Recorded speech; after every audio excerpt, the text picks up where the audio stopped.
del ayer.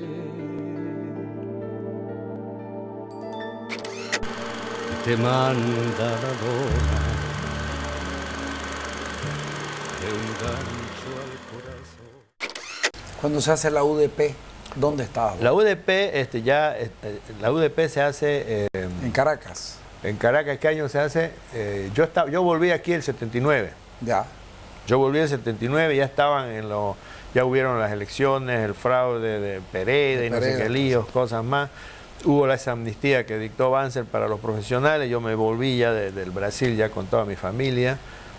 Tuve un hijo también allá, brasilero, nació por el exilio, etcétera. Entonces llegamos y claro, ahí aparece Mario Velarde y nos dice, bueno, la opción, hay que entrar al MNR, el MNR es la gran vertiente de la revolución y aquí en Bolivia es así, totalmente de acuerdo, yo coincidía plenamente y nos incorporamos al MNRI con Hernán Siles Suazo el 80, el año 80, el movimiento siglo XX se incorpora en pleno al MNRI.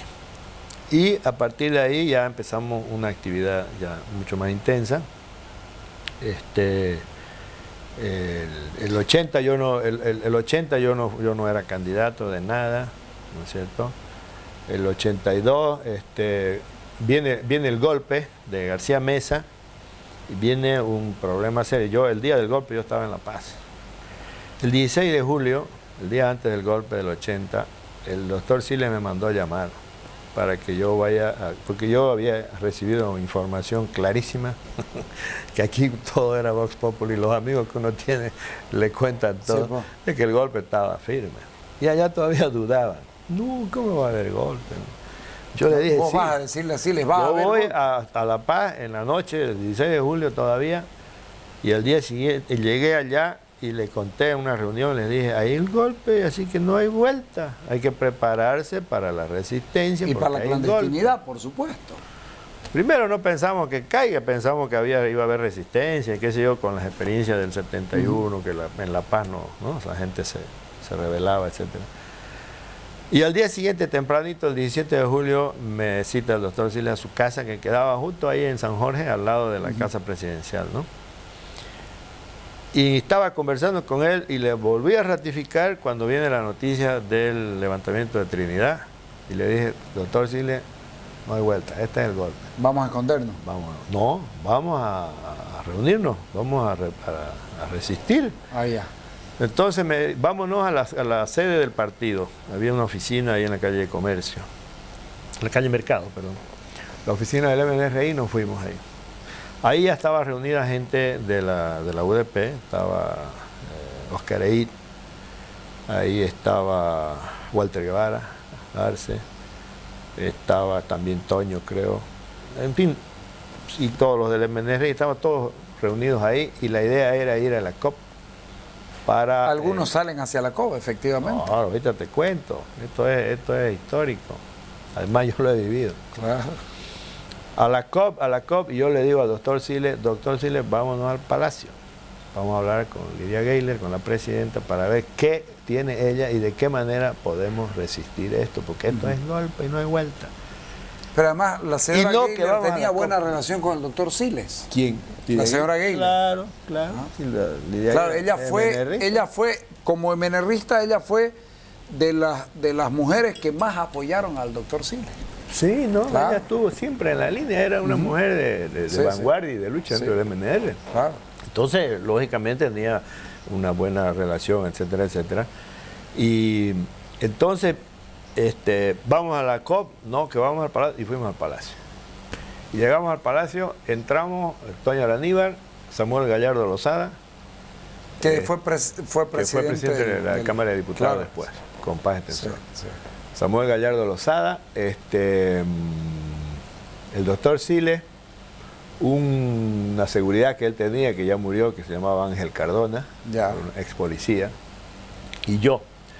Y en el hall ya estaba esperando Jorge Cole, del Partido Comunista. Jorge Cole Cueto. Jorge Cole Cueto, el flaco. Entramos y nos reunimos con la presidenta y estaba ¿cómo se llama? El papá de la Corte Electoral, Romero Pitari, Ya. Gonzalo Romero creo que es, Sí. estaba ahí, era el secretario. Estaba Oscar Peña, que era el secretario de prensa del gobierno, Sí. nuestro amigo Oscar. Bueno, y le dijimos, bueno, ¿qué noticias tiene? Entonces ella, te comento esto, habló primero con el comandante Reyes Villa, el papá y le dice, bueno, ¿cómo es esto? No, dice, parece que la cosa es seria. Entonces llámenlo a su primo, a Lucho García Mesa, García Tejada. y lo llama. Y le dice, no, Lidia, no hay vuelta, ya esto está tomado. Cochabamba, ya cayó Santa Cruz, ya cayó Cochabamba, ya está. Listo, entonces, afuera, hasta luego, vámonos. Vamos a resistir. Salimos afuera. Tomamos, la prensa estaba toda ahí en el hall donde siempre están, bajando las escaleras. Y preguntaban, ¿no? Que tenemos que resistir el golpe, que la democracia, que no podemos perder la oportunidad histórica del país, el pueblo, no puede seguir en eso, bla, bla. Y nos fuimos, tomamos dos vehículos, el auto de Samuel Gallardo y un jeep. Yo iba en el jeep y el doctor Siles iba en el auto. Y nos fuimos hacia la COP. Cuando estábamos cruzando la Mariscal Santa Cruz, y ya estaba el tableteo ya de las ametralladoras y la gente que corría de todos lados, y ya el mismo tráfico se había embotellado, no se podía pasar, tuvimos que hacer acciones ahí para poder abrir el tráfico y seguimos hacia arriba, hacia Sopocachi, donde ya entramos a una por casa atrás. y lo escondimos a Siles ahí hasta el día de hoy, digamos. Ahí lo escondimos a Siles en una casa de Sopocachi. Y bueno, y después vino todo lo que vino, ¿no? Claro. De ahí viene el retorno a la democracia. Entonces, En la famosa concentración. el 82, la gran concentración. En la Plaza San Francisco. Vos estabas en la Plaza San Francisco. Yo era el encargado de la seguridad. Por eso te digo, vos estabas. El organizador de la seguridad del doctor Siles. Porque en todo este periodo, el 80, al día siguiente del golpe, a mí me detienen en una casa en Sopocachi, ahí a 2 cuadras donde estaba el doctor Siles, sí, con un grupo de amigos del siglo XX. Nos meten presos a todos, nos llevan al Estado Mayor, nos tienen ahí toda esa noche, y todavía me sueltan a mí porque no me podían, no me identificaban a mí políticamente, porque yo no era un dirigente conocido, para nada. O no por lo menos en La Paz. Claro, no, en La Paz, por supuesto, no era conocido. Claro. Y aquí tampoco, si mi actividad política era... A mí me conocían porque era médico, porque, en fin, sabían quién era yo, digamos. Así contextualmente, era de izquierda, pero no sé qué. Ya me habían visto lo de La Plata, pero no tenía idea. Entonces, igual me detienen, pero me sueltan. Porque cuando nos detienen los paramilitares estaba el Mosca Monroy comandando eso. Nos quita todos nuestros documentos, nuestras billeteras, todo, y nos dejan largados ahí en el ejército. Nos largan al Estado Mayor. Y ahí, bueno, empiezan a interrogarnos, pues, ¿no? Y ahí donde lo llevan a Marcelo Quiroga para matarlo. a Marcelo Quiroga lo habían herido ya, lo habían agarrado en la COP. En la Central Obrera, claro. Pero lo llevan ahí donde vos estuviste detenido. Lo llevaron ahí, dice, después ya, yo no supe. Yo estaba, a nosotros nos tiraron a las caballerizas. Yo estaba ahí como... casi 12 horas en las caballerizas, con la mano en la nuca y con una bolsa en la cabeza. Nos sacaban a veces de ahí para llevarnos a interrogarnos y nos amenazaban con la picana eléctrica, me acuerdo, y hacían ruidos y todo eso, pero al final a mí yo no voy a hacerme el héroe. Aquí no me pusieron la picana, me preguntaban, yo contestaba, yo soy de Santa Cruz, no sé qué, a mí me agarraron en una esquina, yo me lo negué totalmente. A mí me agarraron ahí en un alboroto, en Coso, en Zapocachi, bueno. Entonces al final, y nos tuvieron ahí todo el tiempo. Y te digo, quien comandaba todo eso era un argentino, era un señor cordobés, ¿no? Que tenía hasta el acento, y que después ya yo... Bueno, vos viviendo en la Argentina sabías exactamente. Y después supe quién era, y después ya desapareció el tipo, no supe qué se hizo. Pero ese era el que comandaba. Y venía inclusive y tenía enfrentamientos con algunos suboficiales del ejército boliviano que es decir, venían a ver que no abusen. Ahí en ese día he visto muchas cosas, gente... Habían hasta curacas del altiplano que lo querían echar y no se querían echar, se sentaban y no los echaban ni a bala al curaca. Mirá cómo es la fuerza cultural aymara. No se dejaba echar el tipo. Y se quedó ahí, aquí me quedo, yo soy fulano, curaca, no sé qué, bueno. Después había otro que los desafiaba también. Ustedes son unos malditos. Y no le hicieron nada al tipo, no se animaban nomás. O sea, la valentía también tiene su... Claro, tiene su precio. Tiene su correlato y su... Claro. Y así hasta que me soltan a mí en la noche, cuando ya había el toque de queda, y yo no tenía ni un solo papel, ni un pedazo, ni un billete, ni un nada. Y estaba con la cabeza llena de paja, ¿no? De la caballeriza, blanca por la harina de las bolsas que nos ponían. Sí. Aparte, cuando nos ponían la bolsa y nos llevaban, nos soqueteaban a puñetes, ¿no? Entonces yo íbamos ahí sin saber quién te daba. Claro. Bueno, salgo de ahí y mi blazer que me habían sacado, el llenico de paja, a buscar parientes. Tenía yo un tío allá. Fui a buscar a mi tío donde yo sabía que vivía en el Ecuador y ya no vivía ahí. Ay, entonces me voy había un bolichicingo ahí una whiskería chiquitina, que había gente ahí escuchando la radio, el alboroto ahí, y le digo, una guía telefónica para llamar. Al final la ubiqué a mi tío. Y para desgracia había estado viviendo al ladito del Ministerio de Defensa, que estaba todo bloqueado, todo con barricadas y militares. Bueno, al final llegué ahí y ahí dormí.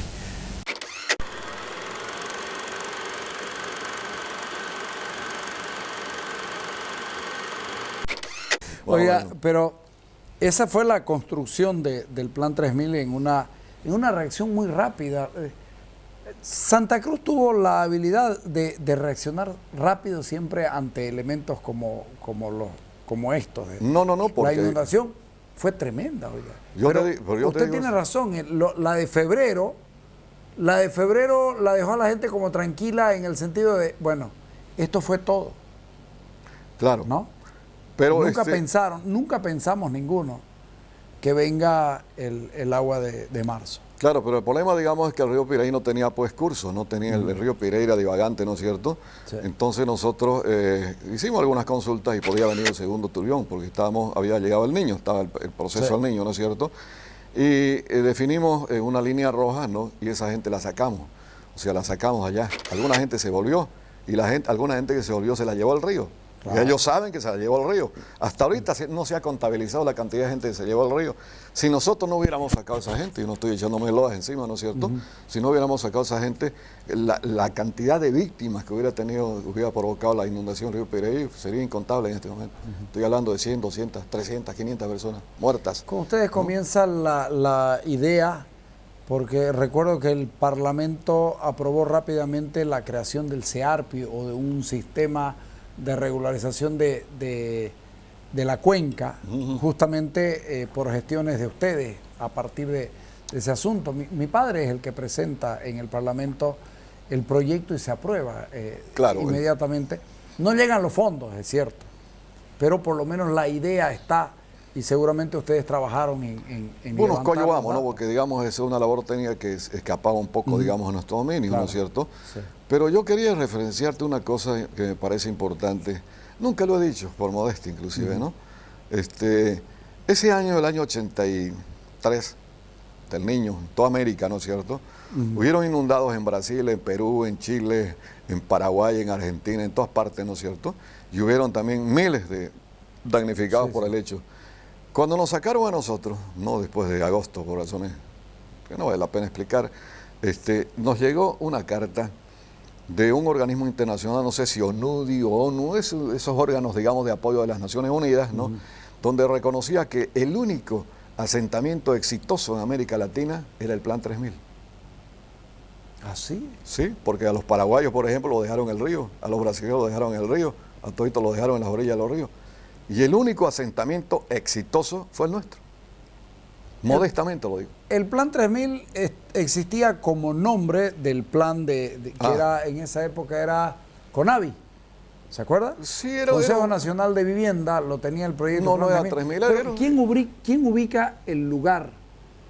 Nosotros lo ubicamos. Ustedes lo ubican. Sí. ¿Por qué ese lugar y no otro?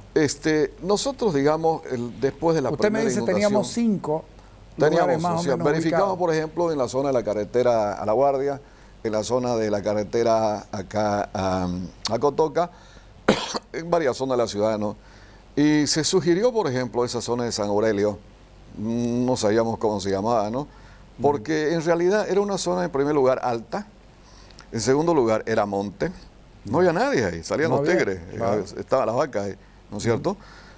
Era fácil abordarlo porque el alcalde anterior, ¿no?, Quintela, había lanzado una ordenanza, no sé si legal o ilegal, ¿no?, donde declaraba esa zona destinada a fines habitacionales, ¿no? Ya. Entonces había, digamos, Un antecedente. un antecedente que facilitaba el problema, ¿no? Era una zona de fácil abordaje. En cambio, por ejemplo, acá en la zona de la carretera Cochabamba, donde localizamos un buen terreno, ¿no?, había que abrir caminos de ingreso y una montonera de cosas. Acá los abrimos los caminos, porque hemos urbanizado más o menos casi 200 hectáreas, ¿no?, en 2 meses. Ha sido la urbanización más rápida hecha en Bolivia. En 2 meses hemos asentado en 200 hectáreas la gente. En 2 meses, ¿no? Bueno, entonces, digamos, el plan 3000 prácticamente, me estaba olvidando una cosa, se llamaba 3000, pero yo tenía muchas presiones de parte de los políticos, particularmente, y otra gente más muy conocida en Santa Cruz, para ponerle a ese asentamiento humano un nombre, ¿no? Entonces salía el nombre de personas vivas, de personas semivivas, ¿no? De personas semimuertas, ¿no? Claro. Y yo digo, la única forma de parar esta hemorragia, digamos, de propuesta de nombres, ¿no?, de meritorios o inmeritorios ciudadanos de este pueblo, es ponerle un nombre irrefutable, Andrés Ibáñez, ¿no? Es de usted la institución. Claro, entonces yo lancé una ordenanza municipal donde digo, la ciudadela, este aparato se llama Ciudadela Andrés Ibáñez. Yo lancé una ordenanza municipal, yo la hice, ¿no? Y entonces ahorita, digamos, el nombre... ¿Y encuentra oposición? No encuentro, porque ya, digamos, Andrés Ibáñez, Al pues, de final todas de maneras, cuentas, era una la figura capital mística. de la provincia. Claro, además una figura mística, o sea, Claro. ¿quién le iba a disputar Claro. la historia a Andrés Ibáñez? Nadie, ¿no es cierto? Claro. Entonces, lógicamente, quedó Andrés Ibáñez. Y ahorita, digamos, se disputa el nombre entre Plan 3000 y Andrés Ibáñez, se disputan el nombre, ¿no es cierto? Pero le cuento que los jóvenes de la Ciudadela asumen el nombre de Andrés Ibáñez. Por Nosotros eso, somos Ciudadela Andrés Ibáñez. Lo digo, los jóvenes estos que están haciendo actos culturales permanentes, que tienen un carnaval, el carnaval de la Ciudadela, ellos se asumen Ciudadela Andrés Ibáñez. No, seguramente, yo creo que sí, ¿no es cierto? Porque 3000 es un número, ¿no? Claro. Es como yo te pregunte, por ejemplo, ¿no?, ¿cuál es tu nombre? Y vos me digas 3, digamos, ¿no? Claro. O sea, medio feo, mejor es llamarse Carlos, digamos, no sé, Claro, por lo menos tiene una personalidad el nombre, ¿no? Si está referido a algo. Entonces, bueno, quedó, y como vos decís, por ejemplo, en el tiempo se ha ido más o menos consolidando el nombre de Andrés Ibáñez. Sí. Además, en mérito de un hombre que yo en lo personal lo admiro, ¿no? Por ambas posiciones que ha tenido, por la posición federal, ¿no?, y por la posición, digamos, igualitaria, ¿no? Era un tipo de discípulo de Proudhon, ¿no? Y fue reconocido inclusive por conocidos autores nacionales como Lora, ¿no?, como uno de los primeros movimientos sociales o socialistas de América Latina, ¿no? El movimiento Andrés Ibáñez en ese momento en Santa Cruz en 1870, 80 por ahí, ¿no es cierto? O sea, era un hombre incuestionable desde cualquier punto de vista. Usted fue seguidor de la idea de Andrés Ibáñez en el sentido de la izquierda, De las lo dos ideas. igualitario, De las dos ideas. de las dos ideas. Sí. Yo era copartícipe con Andrés Ibáñez en términos, digamos, de que él no llegó a formular un proyecto social ni socialista, ¿no? Claro. Pero porque obviamente estaba influenciado por Proudhon. Proudhon corresponde a la escuela anarquista, ¿no es cierto? Pero Proudhon también es un poco el fundador del federalismo, ¿no? Porque el federalismo es anarquista, ¿no? La autonomía es anarquista también, ¿no? O sea, ¿por qué es anarquista el federalismo y la autonomía? Porque insurge precisamente de los autores anarquistas, ¿no?, que impugnan el poder totalitario de los poder reyes, central. ¿no es cierto?, el poder central de los reyes, y tratan de desconcentrar el poder. Eso es anarquismo. Ya. Es un anarquismo positivo, ¿no? O sea, aquí se entiende anarquismo Claro, como un tipo sí, que sí. tira piedras, ¿no? Claro. No, yo hablo filosóficamente anarquista, ¿no es cierto? Sí. Y Proudhon es un tipo que pertenecía a la escuela anarquista, ¿no? Usted era marxista. Usted tiene Yo formación tengo marxista. formación marxista, sí, ¿no? Tengo. Sí. ¿Eso lo lleva a repartir el poder municipal en las alcaldías de barrio? Si no me equivoco, hizo 7 alcaldías de barrio. Sí, ¿Son 7? 7. De una forma también muy discreta, ¿no? Por razones obvias, ¿no? A mí me ha ¿Era gustado. muy difícil No. la relación con el poder central? Difícil, muy difícil, muy difícil. Humillante, humillante. O sea, las veces que yo alguna vez fui a La Paz a reclamar alguna cosa, ¿no? Por ejemplo, el asunto de las cooperativas populares de consumo, ¿no? Fui a proponerle al gobierno que inclusive lo establezca como modelo para solucionar el problema del abastecimiento en este país, ¿no? Y apenas me recibieron, sí me recibieron, ¿no? O sea, no había muy buenas relaciones. Más bien, por el contrario, había una gran conspiración de parte de los tipos en contra de mi persona, porque yo tenía siempre he tenido una posición, como le llaman algunos, regionalistas, digamos, ¿no? Que no es regionalismo, pero así lo llaman, ¿no es cierto? Entonces me veían con mucha desconfianza, ¿no?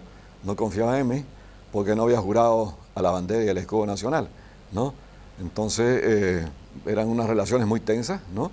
Y cuando yo me salí, ellos se alegraron mucho. ¿Y Siles, cómo era la relación con usted? Yo solamente tuve con Siles unos 3 contactos personales. Una vez que vino a Santa Cruz, ¿no? Que fue la vez que vino a la prefectura. Una segunda vez que vino aquí al barrio de Las Palmas, el Chalar, ¿no? Para que le informemos qué pasaba. Y una tercera vez que yo fui a Palacio de Gobierno, a instancias me llamaron para ver algunos problemas, ¿no es cierto? Precisamos plata y además con la siguiente particularidad. Teníamos una gran oposición de parte del MNR en ese momento, del MNR histórico, ¿no es cierto? Sí, sí. Tal es así, por ejemplo, que... El MNRH, que se llamaba claro, en esa época. Claro.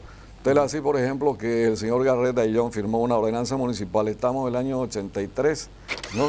Y él nos devolvió la ordenanza de 1980 para que apliquemos el municipio, para hundirnos, digamos, económicamente, ¿no? Yo le mandé un telegrama públicamente y le dije que el tipo era una especie de sepulturero de la democracia, ¿no? Ellos estaban sepultando la democracia. Garrett era presidente del Congreso. Presidente del Senado, Del ¿no? Senado, sí, sí. ¿Y por qué, digamos, él nos manda la ordenanza de 3 años atrás? Nos manda así para quebrarnos, porque, digamos, por decir un karaoke, una whiskería, pagaba todo su impuesto anual con whisky. Así de simple. No, o sea, con la inflación, digamos, ¿no es cierto? Claro, En ese momento, en sí. el 80, un whisky valía, por decir, 10, pero 3 años después esos 10 no valía nada, era, digamos, nada, ¿no? Era el agua del whisky, nada más, ¿no es cierto? Entonces, nos quisieron quebrar, no pudieron quebrarnos, porque había de todas maneras alguna confiabilidad en la administración. Por un lado, presionaba mucho a la central obrera, había un tal Justiniano desesperado para entrar, ¿no? Claro. ¿Y qué era lo que querían? Ellos solamente pedían 2 cosas, ¿no? Pedían la intendencia, o sea, el sitiaje, ¿no? En otras palabras, y pedían las trancas, porque antes habían aduanillas, no sé si te acuerdas, Claro. ¿no? Habían las aduanillas municipales, ¿no? Sí. Entonces lo que pasaba pagaba, cerveza, algunas cosas pagaba. Entonces ellos pedían las aduanillas, ¿no? Y pedían la intendencia, que es el sitiaje. Era todo lo que pedían, no pedían cultura, no pedían obras públicas, no pedían nada, solamente los mercados y las trancas. Era todo lo que pedía la COP. No, eso se la concedió Uber Oliva. La distribución de las alcaldías de barrio, ¿qué criterio sigue? Bueno, como visión? nosotros tenemos formación urbanística, ¿no es cierto? Y manejamos demografía y todas esas cosas, definimos crear subalcaldías barriales para poder un poco desconcentrar las demandas, ¿no? Ya. Porque, digamos, como es clásico, ¿no? Todo el mundo quiere hablar con el alcalde, ¿no? Entonces, creando la subalcaldía de barrio, por lo menos había un subalcalde nombrado por nosotros, ¿no? Legalmente conmemorando y funcionario, digamos, ¿no? Entonces, ahí iba todo el sistema de demandas barriales. Además, se le ponía, digamos, oficina, se le ponía secretaria, se le ponía... O sea, la desconcentración era real. Real, no, Había un espacio. No era ficticio, no era el nombre. En determinado lugar. Alquilamos casas, alquilamos unas 6, 7 casas, ¿no es cierto? Con todos los demás, con sillas, para auditorio completo, era el problema, ¿no es cierto? Pero eso apenas salimos nosotros lo deshicieron, ¿no? O sea, Oliva lo deshizo, igual que la cooperativa la deshizo, ¿no? Y volvió al viejo sistema. Al viejo sistema. Entonces, Oscar Barberí asume un poco la idea, me parece que sí, o él tenía la idea, no sé, ¿no es cierto? Y creó 1000 alcaldías, subalcaldías, La 1000. alcaldía de los barrios. No, ya se fue, digamos, en mi calle había un alcalde, Ajá. ¿no? O sea, yo no sé si eso funcionaba o no funcionaba, ¿no? Pero de todas maneras era una forma de dar participación a la gente, porque a la gente le gusta participar también, tomar decisiones. Inclusive el alcalde de mi barrio, de mi calle, mejor dicho, ¿no? Barría la calle, ¿no? O sea, es interesante cómo se puede canalizar las aspiraciones populares, ¿no? Tal vez mejorando, ¿no? Orgánicamente la cosa, ¿no? Pero funcionaba, de alguna forma funcionaba, ¿no? La idea nuestra era un poco diferente, era, digamos, que como había un poco recursos, había que optimizar los recursos, ¿no? Entonces, digamos, el subalcalde y sus correspondientes colaboradores, habían arquitectos y todo lo demás, ¿no? Ahí entraban las demandas, el tipo llevaba las demandas y nosotros determinábamos qué hacer, digamos, en la zona. Pero era muy difícil cumplir por el tema Muy. de la plata en el sentido de la devaluación. Era todos los días se perdía plata. Todos los La días. plata en cachas municipales era cada día menos estando ahí.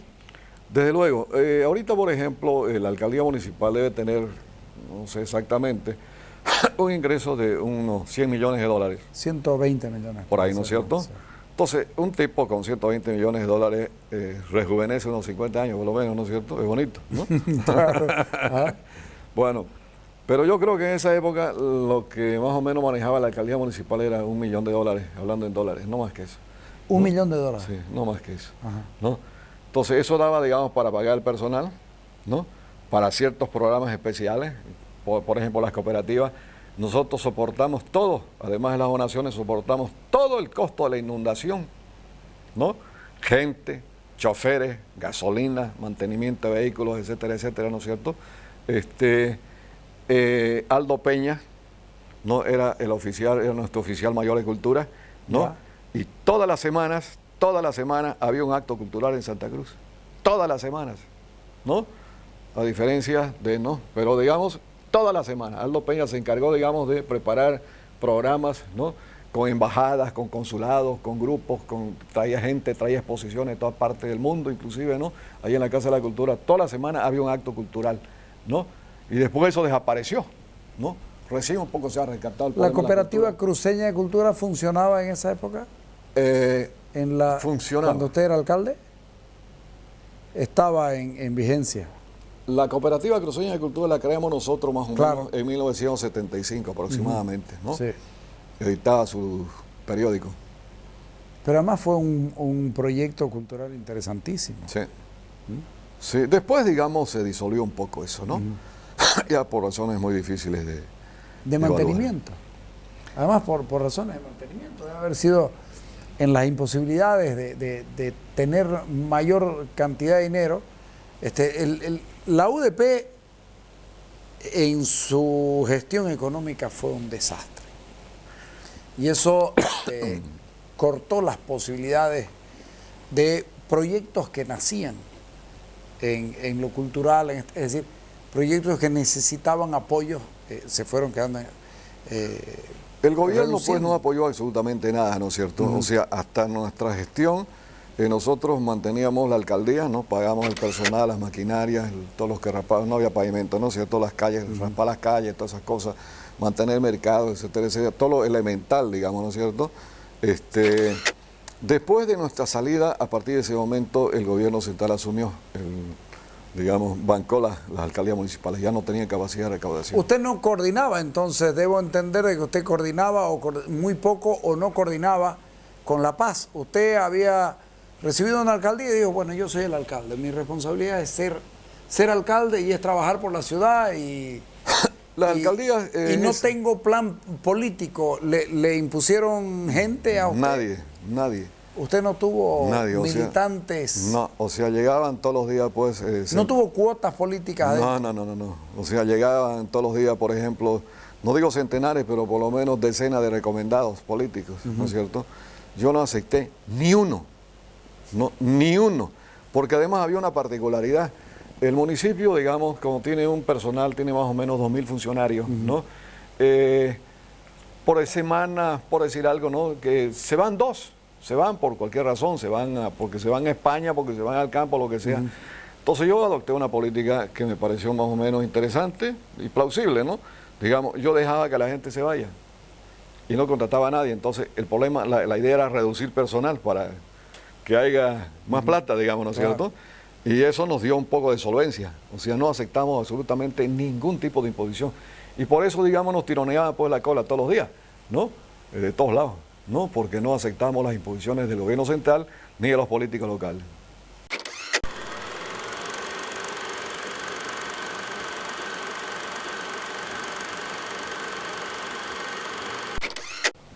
Volvámonos atrás, el tema de la UDP, proceso dramático, el secuestro de Siles. Duro. el secuestro de Siles, la guerrilla del Uribay. Es decir, son procesos, la cogestión obrera, es decir, fueron muchas cosas. Como que todas las cosas que tenían que pasar pasaron en esos 3 años. Quien gobernó después de eso tuvo gobiernos tranquilos. Claro, porque la sociedad estaba desorganizada, los partidos estábamos recién naciendo, nosotros salíamos de una clandestinidad de muchos años, ¿no? Y todos los partidos venían desde la misma clandestinidad, ¿no?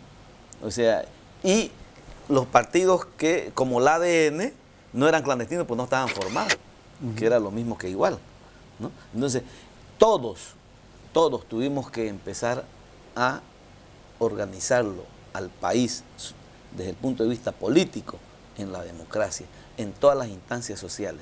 Las instancias sociales no eran manejadas por ningún partido político, ni tampoco los partidos habían tenido tiempo de ingresar a la médula del organismo social para hacer esta democracia moderna, viable y con sus propios límites. Eso que pasó en la UDP, ¿no? Porque fue un ámbito democrático de participación global, pasa también ahora. Otra vez porque no están las instancias sociales. Yo vuelvo atrás al tema de la enseñanza, lo que son 25 años de vivir en la democracia, y si nosotros miramos, el gobierno de la UDP es la base para que todo lo demás pueda darse. O sea, los criterios democráticos, de tolerancia, de participación, entró la letra con sangre. Fue dolorosa. Entró con sangre económica, no con sangre humana, porque no hubo sacrificio humano de vidas, porque la tolerancia dio para que no haya represión. La pedagogía que deja la UDP es, se acaba el frentismo y los acuerdos se hacen para gobernar. Claro. O sea, eso es lo que te hace entender por qué los grandes frentes dejan de existir. Como la gran manifestación política UDP, por ejemplo. Porque se trasladó la gobernabilidad se trasladó del pueblo al Parlamento. Entonces, ¿eso es parte de la pedagogía aprendida? Claro, y ahora estamos en un proceso inverso. Ahora el pueblo otra vez ha puesto, hay un Parlamento debilitado y el pueblo ha puesto una mayoría, ¿no? Cuando el Parlamento era una institución demasiado fuerte, puso 2 mayorías para que se pongan de acuerdo para gobernar. Y cuando no se puso de acuerdo para gobernar con una mayoría, que fue el caso típico de la UDP, ¿no? Entonces se hizo la cosa ingobernable, ¿no? Entonces, la experiencia es que hay que tener mayoría social, mayoría ciudadana, mayoría política para poder gobernar. Entonces, la mayoría política se la hace en el Parlamento, ¿no? En el Parlamento fracasó la UDP en buscar mayoría política. No quiso buscarla. Creo que estaba demasiado arrogante. No, ¿arrogante o purista? Yo creo que un poco arrogante y un poco purista, bajo unos cánones éticos del 18. ¿No? Entonces, o sea, la izquierda no puede siquiera girar a la derecha ni en el semáforo. Ni mirar a la derecha, así claro. Pase la mejor dama. Claro, sí. O sea, sí. Ni siquiera mirar a la derecha entonces, ni en el semáforo para torcer. Eso nos hizo mostrar de que la democracia era una práctica permanente de buscar la gobernabilidad. La gran lección que nos dio la UDP fue que de ahí en adelante tuvimos que buscar gobernabilidad. Y la gobernabilidad se había hecho en las elecciones, sí, pero cuando no se puede en las elecciones, la otra es en el Parlamento, ¿no? Y esa lección de que en el Parlamento se hagan mayoría fue mal vista como una práctica, pero es la única práctica luego, que en democracia es posible. Un ratito, pero luego tal vez degenera, pero sirvieron para ordenar la economía, la política y la misma democracia. Luego degenera ya en otro tipo de... Y fusiló a los actores, a los partidos. Claro, sí, no, pero eso es porque los partidos también se suicidan. De eso algún momento haremos un programa con esto, porque ya viene otro tipo de cosas que terminan deteriorando el asunto de los acuerdos y los pactos para gobernar con relación a los acuerdos y los pactos para dividirse el poder, que es completamente diferente.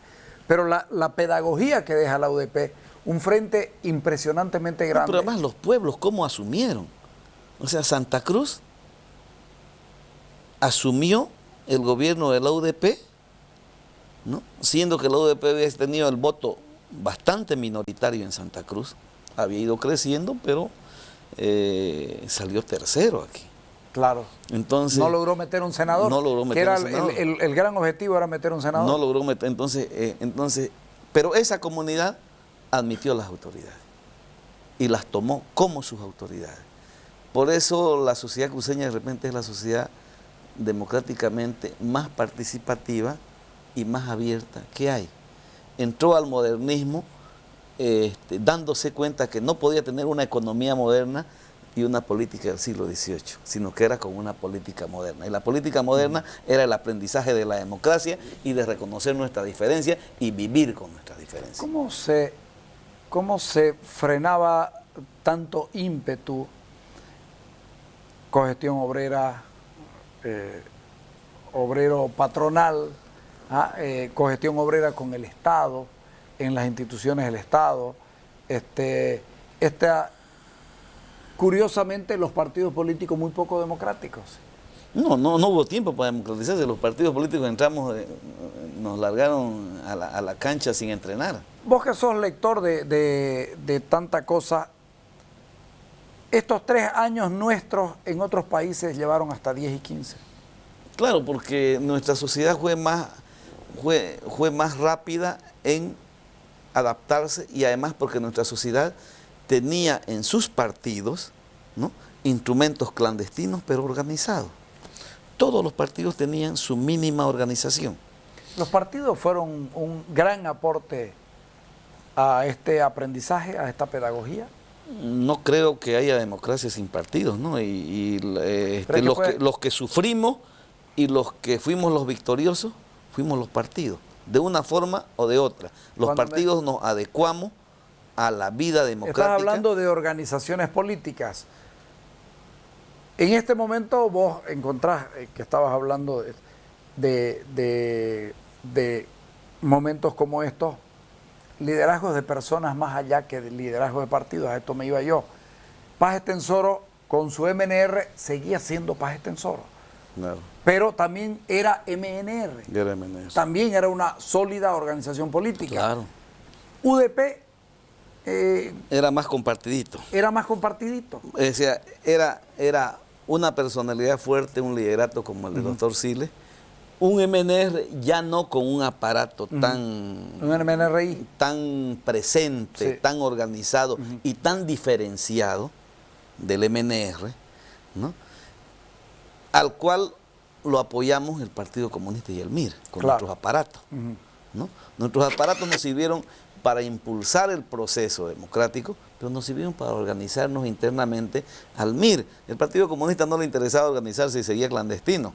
Bueno, es su problema, ¿no?, de objetivo, ¿no? ¿Cómo es que entran y salen del gobierno, el MIR entra y sale del gobierno? ¿Cuánto daño le hizo o era irrelevante en el momento? Yo creo que se le hizo daño a la democracia. A la democracia. ¿No?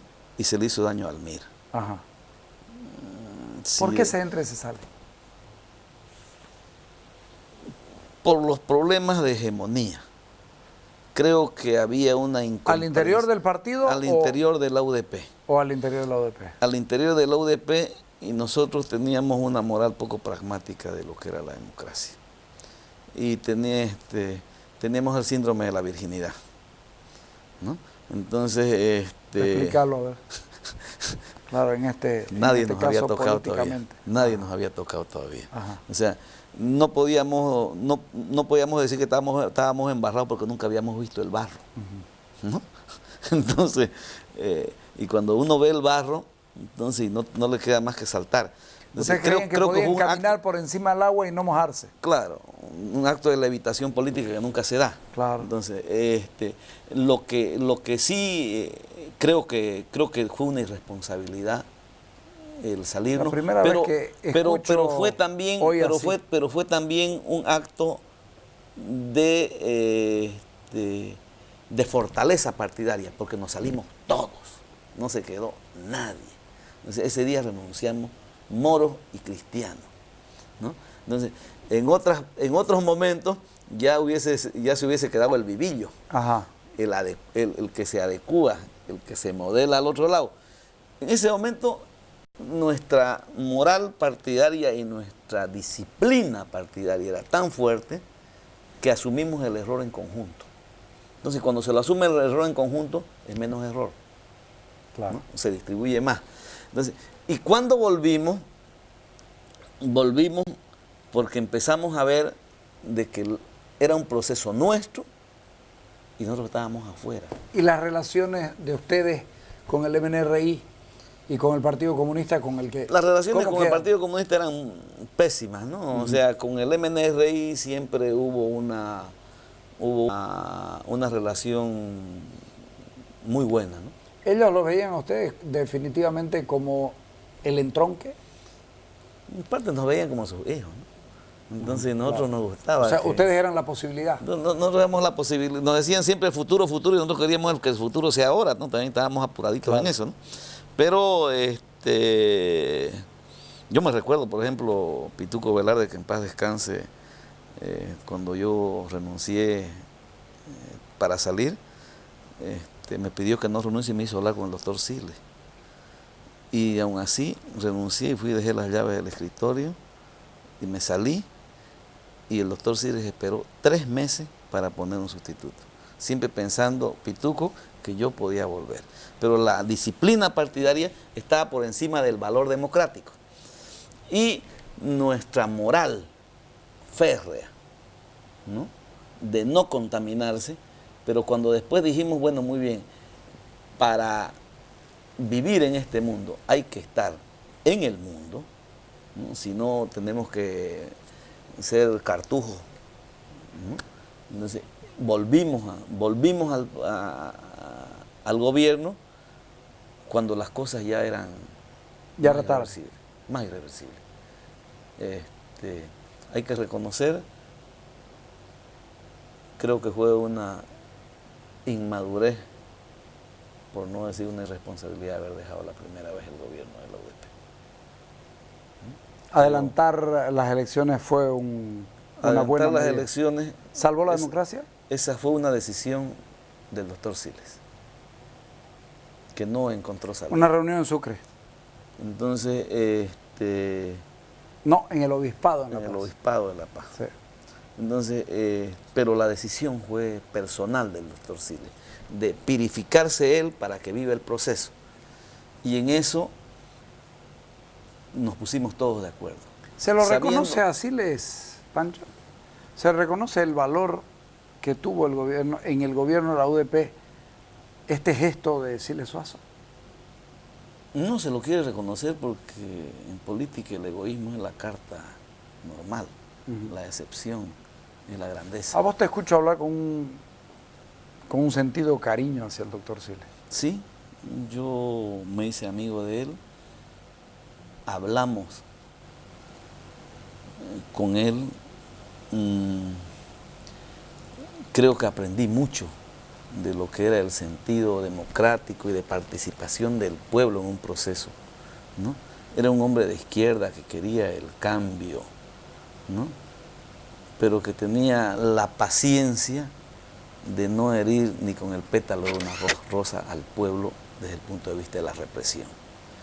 El doctor Siles tenía una asociación de ideas entre democracia y libertad profunda. Entonces, y aunque sea libertinaje, él lo seguía llamando libertad. Aunque sea exceso de libertad y abuso, seguía llamándolo libertad. Entonces, el gesto de dejar un año antes el mandato fue un gesto de responsabilidad democrática que estoy seguro que en la historia no se ha vuelto a repetir, porque cuando se va Goni Sánchez se va votado. No dice me voy antes. No, el doctor sí dice me voy, o sea, un poco dice me muero, pero mi niño sigue vivo. La democracia, ¿no? Mi criatura, ¿no? Entonces, ese gesto de apertura y de salir por la puerta ancha de la historia no fue bien visto en la comunidad, y ahora yo quiero reivindicarlo, porque creo que si no hubiese habido la grandeza del doctor Siles, tal vez hubiésemos estado confundidos en un proceso democrático mucho más inestable, ¿no? La grandeza de acortar el mandato hizo que nuestro proceso sobreviva. Definitivamente. Claro.